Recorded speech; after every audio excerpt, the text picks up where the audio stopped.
Subscribe करें और bell दबाएं ताकि कोई खबर रह न जाए।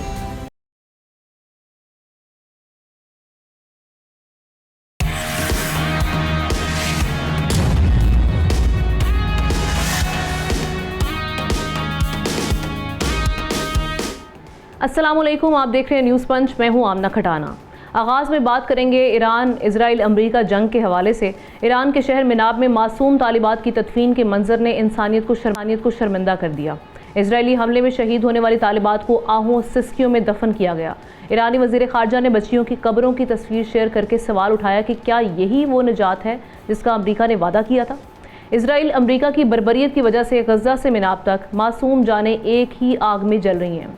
अमरीकी हमले जारी हैं तो ईरान भी भरपूर जवाब दे रहा है। अमरीकी हुकाम के मुताबिक ईरान में 1700 से ज़ायद अहदाफ को निशाना बनाया जा चुका है, जबकि ईरान की तरफ से सऊदी अरब में CIA स्टेशन और दुबई में अमरीकी कौंसल खाने को निशाना बनाया गया।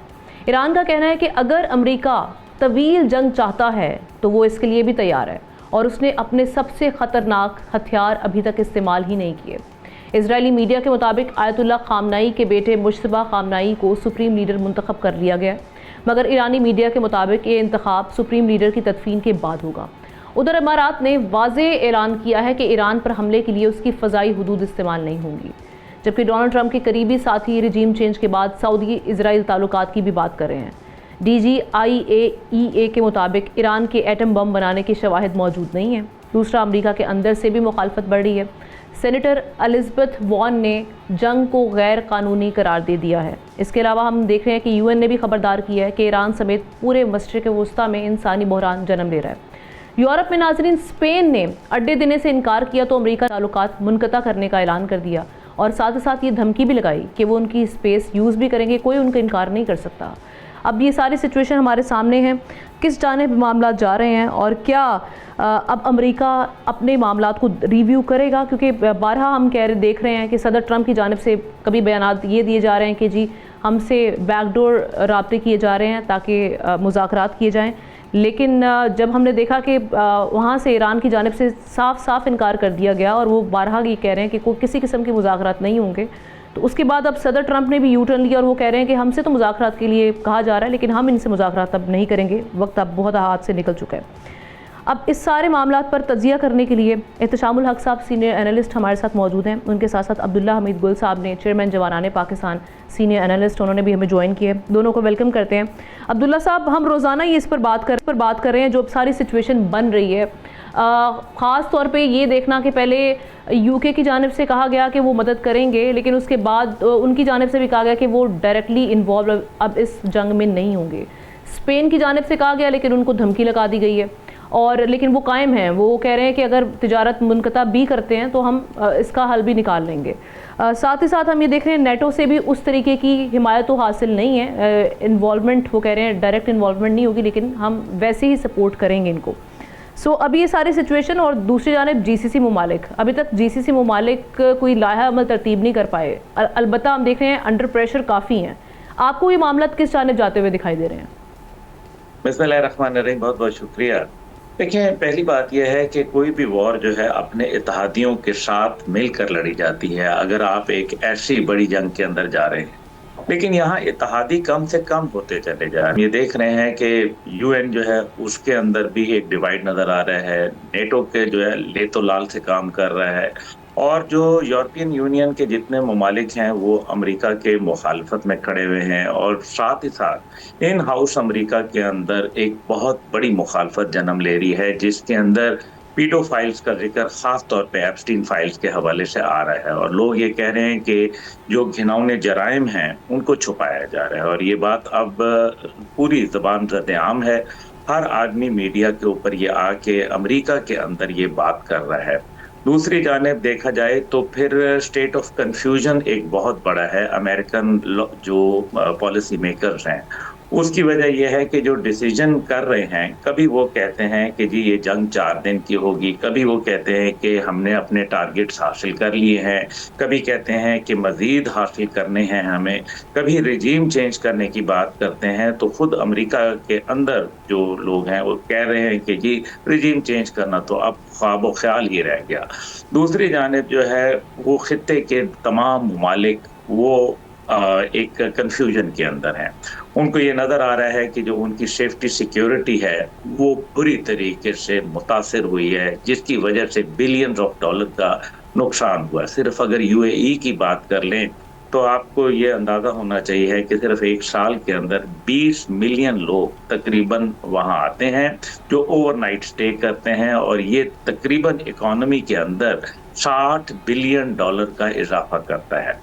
अब $60 बिलियन को आप देखें कि किस तरीके से अब यूएई बिल्कुल महसूर होकर रह गया। वो होटल के कमरे जहां $5,000 लोग रात रह के वहां अदा किया करते थे, आज वो वहां तहखानों में जमीन पे गद्दे बिछा के सो रहे हैं, और ना वो ना जाए मानदम ना पाए रस्तम, ना वो कहीं बाहर जाने के लिए रह गए हैं और ना वो अंदर जा रहे हैं। दूसरी जानिब अगर उनकी इलेक्ट्रिसिटी और इस किस्म की इंस्टॉलेशंस के ऊपर ईरान के हमले होते हैं तो यूएई तो बिल्कुल, जिसको बल्कि अरब तमाम ममालिक, आपको मालूम है कि बिजली एक उनके लिए बहुत अहमियत की हामिल है, और अगर बिजली घर उनके उड़ा दिए जाते हैं तो फिर तो वहाँ जिंदा रहना भी नामुमकिनात में से हो जाएगा। फिर तेल की बात है कि अगर जिस तरीके से तेल के जहाज़ों को 3 को निशाना बनाया गया है और अगर मजीद बनाया जाता है तो तेल स्पिल ओवर करेगा। अगर वो तेल वहाँ होगा तो न सिर्फ जो समुद्री आबी हयात है वो मुतासर होगी, बल्कि जो पीने का पानी, क्योंकि ये सारा आपको पता है कि पानी जिस तरह से इस्तेमाल करते हैं उसमें ज़्यादातर वो समुद्र का पानी निकाल के उसको ट्रीट करके किया जाता है, तो ये तो फिर पीने के लिए भी काफ़ी सालों तक ये नामुमकिन रह जाएगा। फिर जो उनकी खूबसूरती है, जाहिर है जिन साहिलों के ऊपर, बीचेस के ऊपर लोग आते हैं वो बीचेस पे बैठना भी मुश्किल हो जाएगा, क्योंकि वहाँ सिर्फ और सिर्फ तेल का जो ज़खायर है वो नजर आएंगे।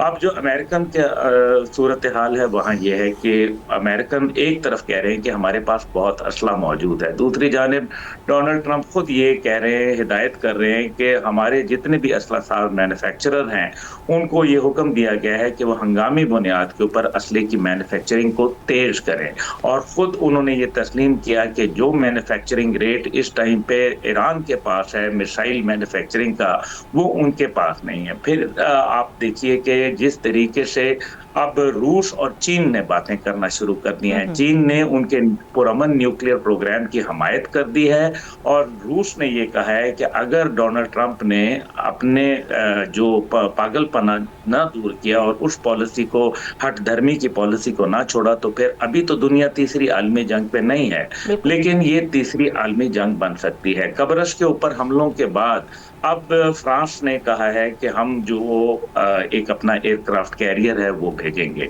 दूसरी जानिब जो एयरक्राफ्ट कैरियर आया था यूएसएस अब्राहम लिंकन, अब वो वहां से काफी दूर जा चुका है, तो एक बड़ी ही कॉन्फ्लिक्ट चल रहा है ऐसा, जो मेरे ख्याल में विदिन जो अमेरिकन पॉलिसी मेकर्स हैं उनके दरमियान चल रहा है, क्योंकि अब जंग कई हफ्तों में जाएगी। फिर उसके बाद जो है जंग में अब वो ये भी कह रहे हैं कि आपनाए हुर्मुज को हम खुलवा के रहेंगे। खुलवा के आप कैसे रहेंगे, क्योंकि अभी तक तो कामाकाजी, जितनी कामिकाजी जो उनके बोट्स हैं और उनके ड्रोन्स हैं वो तो किसी के काबू में नहीं है। रात जो दुबई में वाकया हुआ और जिस तरीके से अमेरिकन कॉन्सुलेट को निशाना बनाया गया, लेकिन अब्दुल्ला साहब जिस तरीके से ईरान हम देख रहे हैं कि भरपूर जंग लड़ रहा है, आप समझते हैं कि ये जंग जिस तरीके से कह रहे हैं तवील लेकर जाएंगे, अमेरिका कह रहा है इसको प्रोलॉन्ग किया जाएगा, ये अफोर्ड कर सकता है अमेरिका, या फिर आप समझते हैं कि इनको सॉरी करके पीछे हटना पड़ेगा?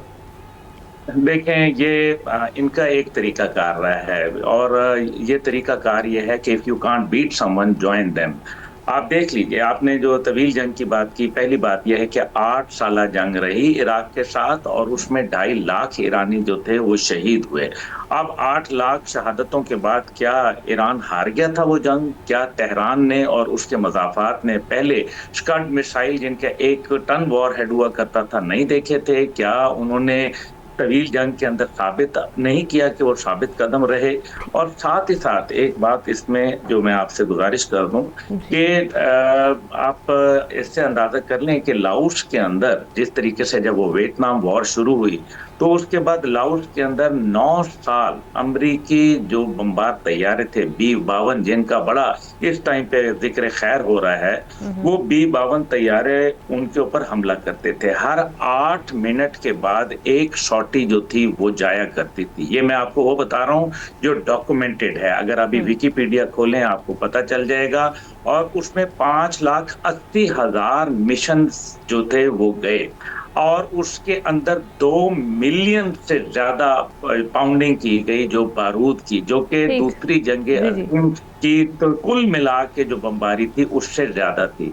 तो क्या लाओस हासिल कर लिया उन्होंने? तो ये तवील जंग के अंदर जाना खित्ते के, देखें अमेरिका तो जा सकता है लेकिन क्या खित्ताई ममालिक इसको बर्दाश्त कर सकते हैं? क्योंकि उनकी इकोनॉमी बड़ी फ्रेजाइल है और टूरिज्म से डायरेक्टली रिलेटेड है। देखिए कतर हो गया, यूएई हो गया, इसीलिए हम देख रहे हैं कि उनके भी अब कंसर्न्स बढ़ रहे हैं। टूट पड़े हैं एहतशाम साहब, जो यूएई ने जी बिल्कुल हम देख रहे हैं वहाँ पे इस वक्त मुजाहरे फूट पड़े हैं, वहाँ पे खाना जंगी वाली एक सिचुएशन बनती हुई दिखाई दे रही है। एहतशाम साहब, खास तौर पे यूएई जो जिस तरीके से हिट हुआ है और उसके बाद अब उन्होंने ये कह दिया कि हम एयर स्पेस यूज़ नहीं होने देंगे यहाँ से, लेकिन स्पेन को जिस तरीके से उन्होंने जवाब दिया, लगता ये है कि यूएई के लिए भी यही जवाब है।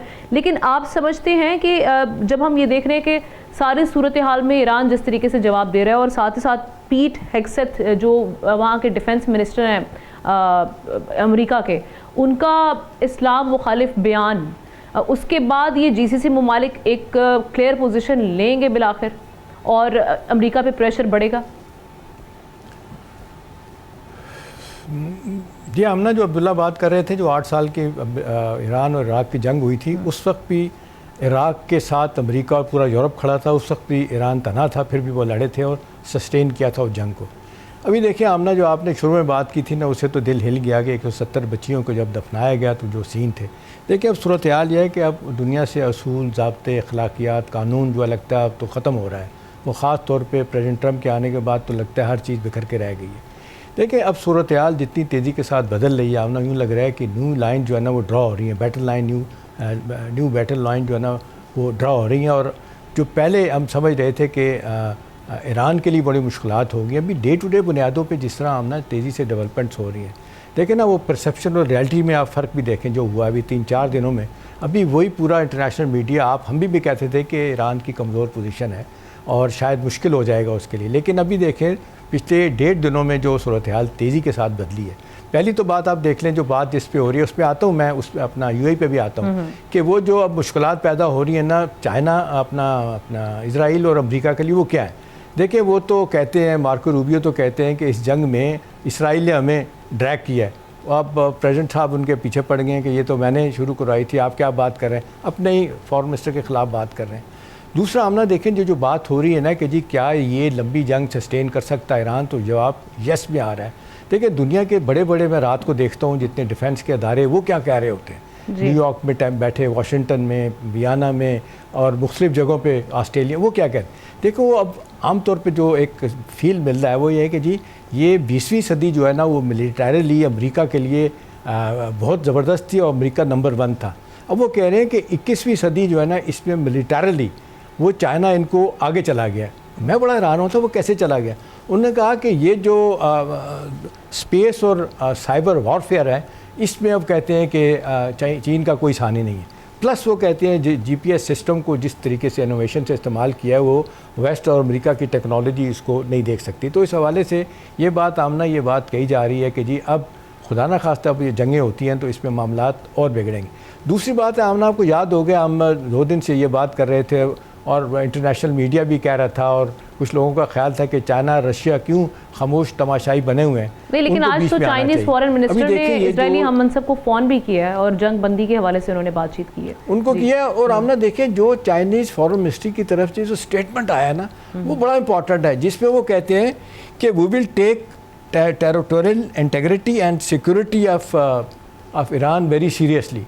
अब देखें लोग इसको लिंक कर रहे हैं उसी बयान से कि जो संदूर हमला किया था हिंदुस्तान ने और पाकिस्तान ने उसका जवाब देना शुरू किया था, उस दौरान चाइना का बयान आया था तो लोगों ने कहना शुरू कर दिया है कि हिंदुस्तान को समझ चाहिए कि चाइना किसके साथ खड़ा है। अब ये एक मैसेज है बड़ा स्ट्रॉन्ग इसराइल को भी और अमेरिका को भी कि अब चाइना जो है ना वो गोल पोस्ट तब्दील उसने किस तरह किया है, इनडायरेक्टली डायरेक्टली जो सपोर्ट थी वो तो थी।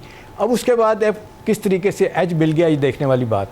दूसरा कहा जा रहा है अब ना कि S-400 और S-300 जो ये एयर डिफेंस सिस्टम है वो ईरान के पास पहुंच गए हैं। किस तरह पहुंचे हैं तफसीलात में नहीं जाते। और फिर अपना नॉर्थ कोरिया के सदर ने कह दिया कि जी हम और हथियारों के अलावा ड्रोन भी और बाकी सारी चीज़ें उनको देंगे। तो अब ये कहा जा रहा है कि जी ये लंबी जंग तो वेस्ट को ख़ास तौर पे इजराइल और अमेरिका को सूट नहीं करती। ईरान के पास इनका ये ख्याल तो कुछ ऐसी इत्तलात भी थी कि न्यूक्लियर तजर्बा भी किया गया है जिसकी वजह से वहाँ पे 4.3 अर्थक्वेक जो वहाँ पे रिकॉर्ड हुआ है, कुछ इस तरह के इत्तलात वो भी हुआ। और दूसरा हम ना देखें जो अब शिकायत पैदा हो रही है ना वो अमेरिका को भी समझ आ रही है कि वो इजराइल ने कहा जा रहा है कि बड़ी तेज़ी के साथ इंटरसेप्टर इस्तेमाल किए ये ड्रोन गिराने के लिए और बैलिस्टिक मिसाइल, कुछ कामयाब हुए कुछ नहीं हुए। अब वो ख़त्म हो रहे हैं। अमेरिका को कह रहे हैं हमें दे, अमेरिका कहता है हमारे पास नहीं है, ये कम हमें बनाने पड़ेंगे। अब ये कहा जा रहा है ये दूसरी तरफ से स्टॉक फाइल जो है ना वो ईरान के पास बहुत ज़्यादा। अब तो लोग बात कर रहे हैं कि ये कंबाइंड मिलिट्री प्रोडक्शन है ना असले की, वो चाइना, रशिया और ईरान की बहुत ज़्यादा होगी और वहाँ पे वो कम्पीट नहीं यादों पे तो ये बहुत सारी चीज़ें इनको सूट कर रही हैं। दूसरा आप देख लें अब जिस तरीके से ईरान ने स्ट्रेट ऑफ हॉर्मुज़ में चाइनीज़ और रशियन जहाज़ों को जाने की इजाज़त दी है, बाकियों को नहीं जाने दे रहे। ये दुम पे पाँव रखा है सही मानों में इनके इजराइल और वेस्ट अमेरिका के कि अब ये क्या करेंगे। देखिए अब जितनी तेज़ी के साथ सूरत हाल बदल रही है, पाकिस्तान एक बड़ा खामोश तरीके से जिसको कहते हैं एंगेज कर रहा है सफाती तौर पे। दो मास पे हमला देखें, एक तो कुछ इसहाक डार साहब ने बातें बताई, कुछ मैं आपको बता देता हूँ। देखिए ये बाकायदा ईरान को कन्विंस किया गया, बताया गया कि देखें जी आप हमारे लिए मुश्किलात पैदा कर रहे हैं, आपको ये देखना चाहिए कि हमारा बाकायदा एक दिफाई मुआहदा है सऊदी अरब के साथ, आप अगर हिट करेंगे तो फिर हमारे लिए मुश्किलात पैदा हो जाएंगी।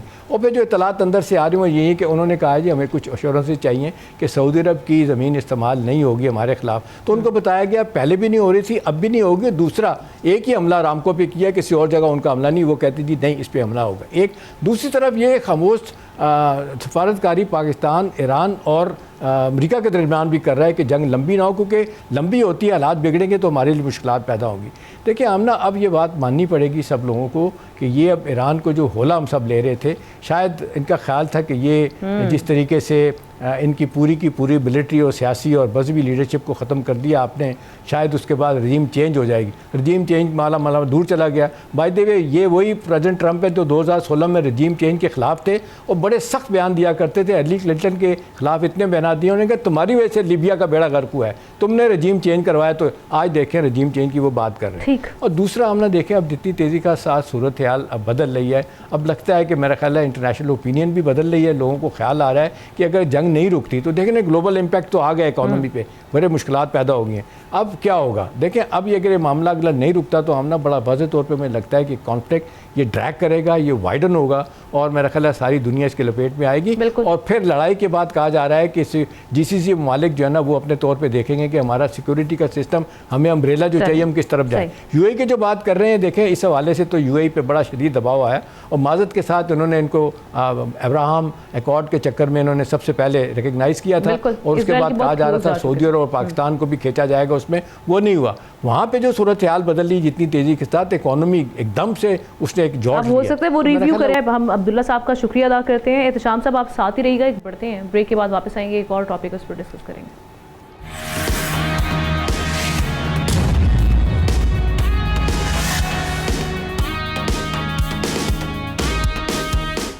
Welcome back. वज़ीर-ए-आज़म शहबाज शरीफ ने मशरिक़ वस्ता ईरान पर हमले के नतीजे में पाकिस्तान की खारजा पॉलिसी पर अपोजिशन और सियासी क़यादत को एतमाद में लेने का फ़ैसला किया।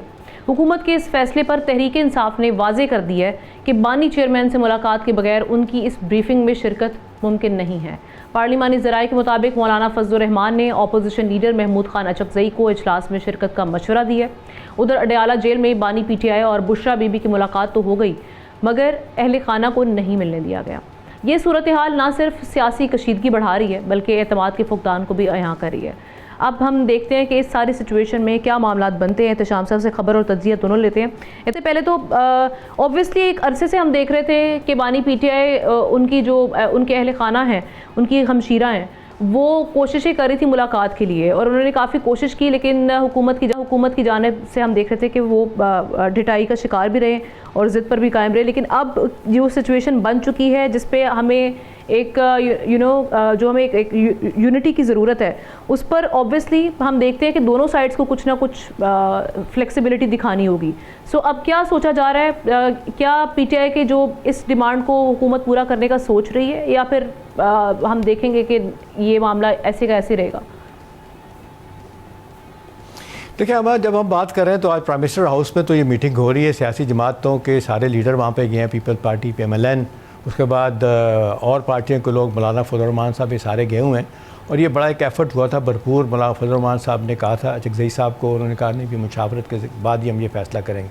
कल आमना जो मेरी तलात है ना, जो इनकी सियासी कमेटी की मुलाकात हुई थी ना, वो बड़ी हंगामा खेज रही PTI की। वहाँ पर ये बात ज़ेर बहस आई और वहाँ ये कहा गया कि भाई ये जो आम तौर पे बातें होती हैं कि जी पार्टी के अंदर ही लोग बैठे हुए हैं और वो माइनस इमरान खान जो कर रहे हैं, इन बातों से तक़वियत मिलेगी अगर आप ये बात करवाए बगैर कि जी हमें मुशावरत करनी दी जाए, हमें मुलाकात की जाए बानी PTI से, वहाँ से उनसे बात करके तो फिर ये हम इसमें पार्लियामेंट का जो सेशन आप इन कैमरा कर रहे हैं उसमें जाएंगे, जो अब प्राइम मिनिस्टर हाउस में हो रहा है वहाँ करें। अच्छा, गई साहब कह रहे थे कि जी बेहतर होता कि पार्लियामेंट में करते तो पार्लियामेंट की तौक़ीर बढ़ती, ये होता वो होता। बारह वो बात नहीं मानी गई, हुकूमत ने PM हाउस में हो रहा है, ये भी बात नहीं मानी गई कि मुशावरत कराई जाए। कल जो कहा गया था, सुना गया था कि ये अपना रीमा बीबी और बाकी बहनों की ख़ानदान की मुलाकात करवाई जाएगी, वो भी मुलाकात नहीं हुई। लेकिन इस लिहाज से तो आपने देखा कि हुकूमत ने उनकी बात नहीं मानी। जो मेरा ख्याल है कि ये कम अज़ कम मुलाकात हो जानी चाहिए थी, जो मंगल के रोज़ होती है, तो ये थोड़ा सा मामला सॉफन करने में कामयाबी होती। लेकिन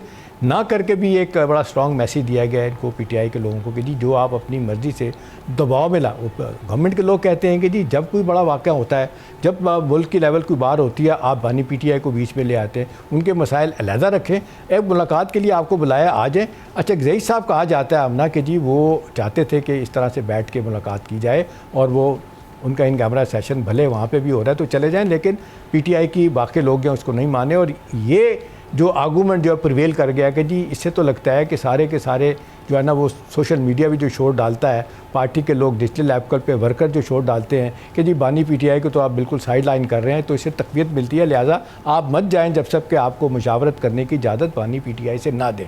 तो बहरहाल वो नहीं हुआ। देखिए हमने सूरत हाल जितनी तेज़ी के साथ बदल ली है, नहीं, लेकिन एहतजाम साहब एक मुलाकात ही करवानी है, नहीं ये तो मामला कब से चल रहा है और कब से ये मुतालबा सामने आ रहा है, और जो कि जायज़ मुतालबा भी है हेल्थ के हवाले से जो कंसर्न्स हैं। सो अब वो तो इस मामले पर कहेंगे कि जी आप हमारी मुलाकात नहीं करवा रहे, हर तरीके से आपने हमें कॉर्नर किया हुआ है, तो डेफिनेटली वो कहेंगे कि फिर हम इन मुलाकातों को कैसे हिस्सा बने। तो हुकूमत सिर्फ इतना कर सकती है, अगर इतना ही कंसर्निंग है उनके लिए, इतना बड़ा इशू है, एक मुलाकात करवा दें। जी चले, मैं तो आमना ये कहता हूँ कि आपने अगर सियासी लिहाज से अगर समझते हैं कि जी मुलाकात नहीं करने देनी, तो भाई उनके जो मेडिकल टीम है, उनके मुआलिजीन हैं बानी PTI के, उनसे तो मुलाकात करवा देनी चाहिए थी। तो मेरा ख्याल है इससे कोई फ़र्क नहीं पड़ना था, मतलब इससे कद बड़ा ही होना था हुकूमत का। लेकिन मैं माज़रत के साथ आमना ये कहूँगा कि ये सियासत में यही होता है, आज जो आप कल करेंगे कल आपको भुगतना पड़ेगा। आज बंदे जेल में हैं, निकल आएंगे, इक़्तिदार में आ जाएंगे, इक़्तिदार वाले जेल में चले जाएंगे। ये हम पिछले 25-30 साल से तो मुसलसल हम खेल देख रहे हैं। ये गलतियाँ हैं जो सियासी लोगों की। चार्टर ऑफ डेमोक्रेसी अच्छा था बुरा था, 2016 वाला इसमें सारे शामिल हो जाते। मैं तो बार बार कहता हूँ, मिलेनियम होटल में 2 महीने बाद मुलाकात हुई थी चार्टर ऑफ डेमोक्रेसी की, इमरान खान भी गए थे, सारे गए थे। वहाँ इन्होंने कहा था इसको एक्सेप्ट करते हैं, इसमें शामिल होंगे, नहीं हुए। उसकी वजह है कि जिस तरह देखें प्रेसिडेंट ट्रम्प मुकर गया है, जो कहता था रजीम चेंज की अब बात कर रहा है, पहले कहता था नहीं होनी चाहिए थी। तो मेरा ख्याल है सारे के सारे हम ना अपने सियासी मफादात और 1.5 ईंट की ईंट मस्जिद बनाने के चक्कर में और थोड़ा सा वो क्या कहते हैं अपना ज़रा सा गोश्त के लिए पूरा बकरा ज़िबा कर देते हैं। तो ये तो हमारी सियासत में ये बड़े दुख की बात है, ये तो अपनी जगह पे मौजूद है। अब सवाल ये है कि जी इन मौजूदा हालात में मुल्क इतने नाजुक दौर से गुजर रहा है, अगरचे हम देख रहे हैं कि सारी उम्र से हम देख रहे हैं कि क्रॉस रोड पर है, बदकिस्मती से ऐसा ही हो रहा है। लेकिन अभी इसकी टाइमिंग देखा जाए, जो सूरत हाल पैदा हो रही है, रीजन में पैदा हो रही है, ईरान का कॉन्फ्लिक्ट बढ़ता है, वो फिर बार बार वही बात आती है, अगर वो रजीम चेंज में कामयाब हो जाते तो मैं तो कहता था तफ्तान बॉर्डर पे इजरायली बैठे होंगे, वो इनका एफर्ट अपनी जगह पे। लेकिन ये सारी चीज़ें डिमांड करती हैं कि अंदरूनी तौर पे हमें बड़े बड़े इश्यूज़ के ऊपर भले आप सियासी लड़ाई लड़ें, कश्मीर का मसला है, ईरान, पाकिस्तान, सऊदी अरब, अमेरिका, इन मसलों पे आप एक साथ बैठ जाएं और लोगों को पता चले कि जी इनके सियासी इख्तलाफात हैं लेकिन बड़े बड़े इश्यूज़ पे ये कौम इकट्ठी हो जाती। अच्छी बात है, हिंदुस्तान के साथ जंग में भी इकट्ठे हो गए थे, अब भी पूरी कौम जो है ईरान के साथ खड़ी हुई है। देखें जितने बड़े जलसे जुलूस हुए हैं, पार्लियामेंट में करारदादें मंजूर की गई हैं, तो दुनिया को पता चल गया हम ईरान के साथ खड़े हैं। अल्हम्दुलिल्लाह अभी जिस तरीके से सारी बातें हुई हैं, लेकिन फिर भी मौजूदा सियासी तनाव जो पैदा हो चुका है, ये जो सियासी दर्जा हरारत हमारा ख्याल था कि रमज़ान में कम हो के सूरत हाल बेटी की तरफ जाई, वो नहीं जा रही थी। तो मेरा ख्याल है अभी अब तो यही है, अब देखना है आइंदा आने वाले दिनों में। अच्छा, मुलाकात अब दोबारा एक प्राइम मिनिस्टर की जिसके लिए कोशिश कर रहे हैं अपने क्या नाम है इनको, राना सनाउल्लाह को, जिनके बारे में अचकज़ई साहब ने कहा था राना सनाउल्लाह जिंदाबाद, तो ये कामयाब हो जाती है तो मेरा ख्याल है अचकज़ई साहब फिर कामयाब हो सकेंगे। बहुत से हवालों से हुकूमत की जो जिसको कहना चाहिए इनसिक्योरिटीज़ हैं और उनके जो बातें हैं दूर करने के लिए, और इन द लेकिन आपको लगता है मुलाकात हो जाएगी? पीटीआई के लिए भी कोई नरम गोशा तलाश कर सकते हैं। आपको लगता है दोबारा मुलाकात होगी, मुझे यकीन होगी। और उसके बाद ये कि अचकज़ई साहब और अल्लामा नासिर तो बड़े खुल के बयान दे रहे हैं, और ऐसे खुल के बयान दिए हैं कि पीटीआई लोगों ने उनको नापसंद भी किया कि ये क्या बात कर रहे हैं। वो भी यही कहते हैं कि भी कॉन्फ्लिक्ट को ना बढ़ने दें, पार्लियामेंट को मौका देना चाहिए, बैठ के डायलॉग के जरिए अपने मसाइल हल करने चाहिए, किसी एक चीज़ पर अड़ नहीं जाना चाहिए। तो मेरा ख्याल है ये अचकज़ई का और अल्लामा नासिर का आना ये थोड़ी देर बाद, कुछ देर बाद ये डेफिनेटली रंग लाएगा। Right, thank you so much Ehtesham साहब आपके तज्ज़िये के लिए। वस्ता में जंग ने आलमी तवानाई निज़ाम को हिला कर रख दिया और सबसे बड़ा दबाव तेल की सप्लाई पर पड़ रहा है। बुध को ब्रेंट खाम तेल की कीमत में मजीद 1.2% इजाफा हुआ क्योंकि आबनाए हरमुज़ के करीब ऑयल टैंकर्स रुके हुए हैं जहां से दुनिया के 20% खाम तेल की तरसील होती है। इसी कशीदगी के बायस अरामको की सबसे बड़ी रिफाइनरी आर्जी तौर पर हम देख रहे हैं बंद है, जिससे आलमी मंडी में बेयकीनी मजीद बढ़ गई है।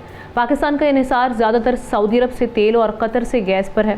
पेट्रोल पंप ओनर्स एसोसिएशन ने वज़ीर आज़म को हंगामी ख़त लिखकर पेट्रोलियम की सप्लाई यकीनी बनाने का मुतालबा किया है, जबकि ओगरा के मुताबिक मुल्क में पेट्रोल और डीज़ल का 28 दिन का ज़ख़ीरा मौजूद है, जो लाजमी हद से ज़्यादा है।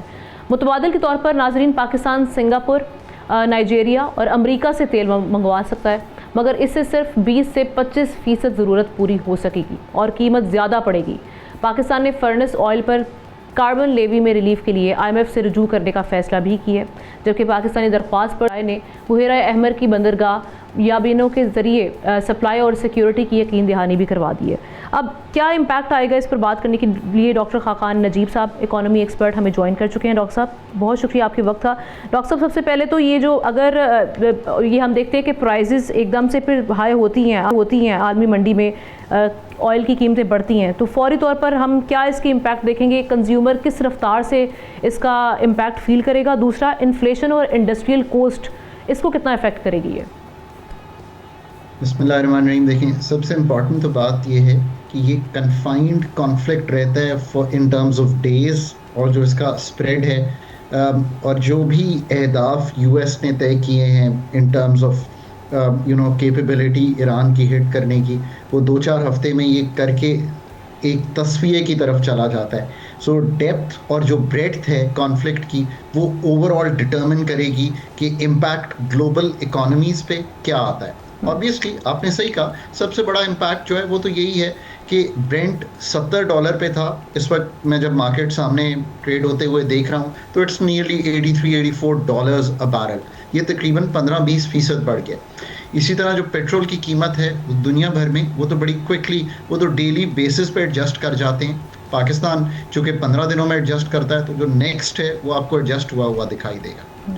ये भी बात दुरुस्त है कि अब 25-30 दिन का आपके पास ज़ख़ीरा है डीज़ल का। मैं डीज़ल की बात इंपॉर्टेंटली इसलिए कर रहा हूँ कि आगे क्रॉप्स के लिए ज़रूरत भी पड़ेगी हार्वेस्टिंग में।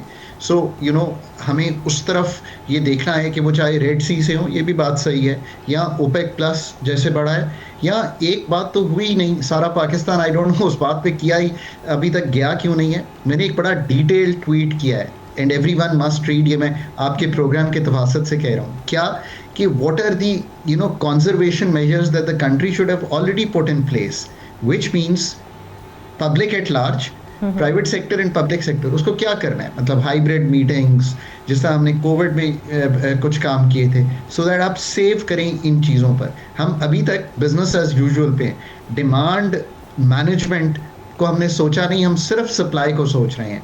सो that is something really deep, and that is where I say कि यार हुकूमतें जो हैं उनमें जो डेप्थ होती है सोचने की, जो थिंकिंग गवर्नमेंट्स होती हैं वो ऐसे सोचती हैं, थिंकिंग स्टेट जो है वो ऐसे सोचती है. सो हमारे रेगुलेटर को भी ये बात करनी चाहिए, पॉलिसी अथॉरिटीज़ को भी, और हमारी जो रुफ़क़ाए कार हैं जो समझते हैं इन चीज़ को, जो हमारे लीडरशिप्स हैं, उनको भी ये बात करनी चाहिए. दूसरी बात ये है कि हमें ये भी देखना है कि हमारी रेमिटेंसेस हिट हो सकती हैं. ये दो तरह से हैं. एक तो लोगों को वहाँ पैसे की ज़रूरत ज़्यादा हो, आप खुद सोचें ना, maybe they need to spend more, they need to conserve, so वो शायद कम भेजें. दूसरी ये बात है कि शायद इकोनॉमीज़ अगर मिडल ईस्ट की स्लो होती हैं, मतलब वो बहुत डिपेंडेंट है ना, आपको मालूम है कि ट्रैवल पे, तो आपका ख्याल है ट्रैवल जब हिट हो गया है तो टूरिस्ट नहीं आ रहे, तो किसी भी दुकान पे चीज़ें नहीं बिक रही, तो ले ऑफ्स हो सकते हैं. सो इस चीज़ को सोचिए. सो हमारी रेमिटेंसेस, अगर आपने 41-42 बिलियन डॉलर्स इस साल अथॉरिटीज़ ने मैक्रो मॉडल की हैं IMF के साथ, आप खुद सोचिए $1 अरब हिट हो जाए तो आपका एक्सटर्नल अकाउंट, यानी कि जिसको बैरूनी खसारा नहीं कहते, करंट अकाउंट जो बढ़ता है तो IMF के, सो वो हिट हो सकता है. ये नंबर 2 मैकेनिज्म है, ये बड़ा इंपॉर्टेंट मैकेनिज्म है. मुल्क में अगर इन्फ्लेशन आती है, ऑलरेडी अभी ये हुआ नहीं है, तो जो नंबर मैं इन्फ्लेशन के देख रहा हूँ वो ये थे कि 7% यानी कि 7% ईयर ऑन ईयर इन्फ्लेशन हुई है, यानी कीमतों के बढ़ने की शरह में इजाफा हुआ है. ये 5.4% पे नीचे चला गया. तो अगर ऑयल बढ़ता है, ट्रांसपोर्ट बढ़ती है, थोड़ी सी फूड की खिंच आती है, रमज़ान भी है, इस सारे में इन्फ्लेशन बढ़ती है, तो हमारा जो पॉलिसी रेट हम सोच रहे थे नीचे आना है वो नहीं आएगा. एक्सपोर्ट ओवरऑल कैसे बिहेव करती है, बिकॉज शिपमेंट्स डिले हो सकती हैं, और जो कंज्यूमर डिस्क्रेशनरी आइटम्स हैं जो आप में GSP प्लस की वजह से यूरोप में बिकते हैं, अमेरिका में बिकते हैं, या आपकी अगर बेड लिनन्स बिकती हैं, नेटवेयर बिकता है, अगर ये इम्पैक्ट होता है, $400-500 मिलियन की भी शॉर्टफॉल अगेन आपके करंट अकाउंट को हिट करता है. गवर्नमेंट को इस सारी चीज़ को, ये जो शॉर्ट रन है उसमें ये प्लानिंग करनी है, and that becomes very important. अगर ये प्रोलॉन्ग हो जाता है ऑयल प्राइसेस में इजाफा, तो गवर्नमेंट और हम स्टेट बैंक को क्या मैक्रो इकोनॉमिक फौरी तौर पर इकदाम करने चाहिए? Very important point, right. तो इससे हमें ये पता चलता है कि बफर्स कितने इंपॉर्टेंट हैं. आज अगर $16 अरब के ज़खायर ना होते, जिसकी बड़ी वजह मैं हमेशा कहता हूँ कि ये IMF की इंगेजमेंट है जिसने एक मैक्रो स्टेबिलिटी दी है. सो अब भी जो करना है वो ये है कि अगर डिमांड मैनेजमेंट से ना बढ़ने दें ऑयल बिल, और दूसरा ओवरऑल ये देखें कि किस तरह हम जो इस वक्त हमारी इंटरबैंक है उससे लिक्विडिटी मेंटेन कर सकते हैं, ताकि अगर हमें ज़्यादा रुपयों के इवज़ डॉलर ख़रीदने भी हैं तो स्टेट बैंक मेंटेन करे, ताकि पेमेंट्स का जो तसलसल है वो ना टूटे, और मल्टीलैटरल से फ्लोज को तेज़ किया जा सकता है. ये दूसरी चीज़ है. IMF की इंगेजमेंट को यकीनी बनाएं. और अगर आपकी फिस्कल डेफिसिट में इजाफा होता है क्योंकि आपके टैक्सेस उस तरह नहीं कलेक्ट होते, इकॉनमी थोड़ी सी एक आध महीने जो है उस तरह नहीं करती बिहेव, तो आपको क्या करना है, अपने एक्सपेंडिचर्स को फौरी तौर पे कर्टेल कर देना चाहिए. करंट एक्सपेंडिचर भी, साथ साथ डेवलपमेंट का एक्सपेंडिचर भी, क्योंकि सूबे 3000 अरब तो खर्च कर ही रहे हैं डेवलपमेंट पे, तो जो वफाक का 1000 है उसमें देख लें, सूबों को भी ये कर्टेल रेट भी हमारा डॉक्टर साहब अफेक्ट करेगा ऐसी सूरत हाल. देखिए, ये बड़ा इंपॉर्टेंट पॉइंट है कि एक्सचेंज रेट कैसे बिहेव करेगा. एक्सचेंज रेट इस वक्त ओवर वैल्यूड है, जिसका मतलब है कि जो रियर है ना वो ये कह रहा है कि एक्सचेंज रेट 4% कमज़ोर होना चाहिए यहाँ से. ये मैं क्यों कह रहा हूँ आपको, मैं ऑपोजिट पॉइंट ऑफ व्यू दे रहा हूँ. देखिए, let the market determine the exchange rate. आपकी export, now this is very important and this is Pakistan fundamental issue. 7% goods की एक्सपोर्ट पहले 8 माह में डाउन है compare to last year. So July to February जो डेटा आया है PBS का, उसमें गुड्स की एक्सपोर्ट 7% डाउन है. उसमें ग्लोबली एक्सचेंज रेट एक ऐसा मैकेनिज्म है जो कि प्ले करता है ओवर वैल्यूड, यानी कि हमने किया हुआ है, इसको अभी 3-4% कमज़ोर होना चाहिए था, नहीं हमने होने दिया. उसकी वजह से आपकी export one of the reasons, बाकी आपके फंडामेंटल इश्यूज. फिर हमने जो सीखा है ना इससे, जो आपने लॉन्ग टर्म की बात की, एनर्जी सिक्योरिटी को मेंटेन करने के लिए हमें बहुत से और स्टेप्स लेने चाहिए जो हमें बहुत पहले ले लेने चाहिए थे, बहुत साल पहले, जिसमें वाटर के थ्रू, कोल के थ्रू, पानी के हवा के थ्रू और सोलर के थ्रू हमें बिजली के निज़ाम को चलाना है, ना कि imported fossil fuels, imported LNG पर इस निज़ाम को चलाएं.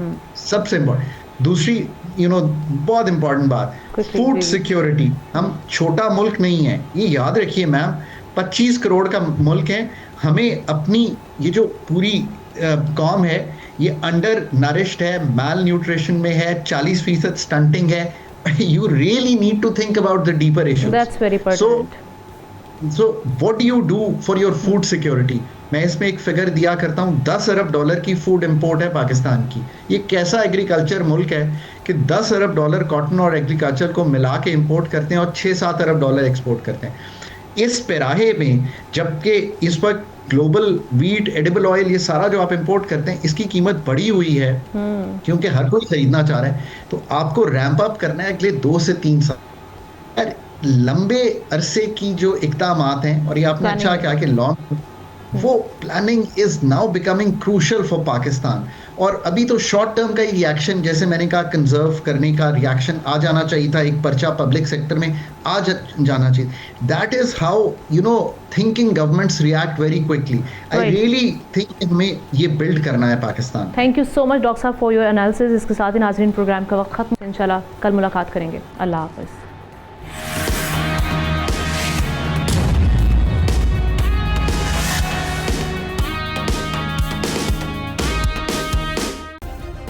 सब्सक्राइब करें और बेल दबाएं ताकि कोई खबर रह न जाए।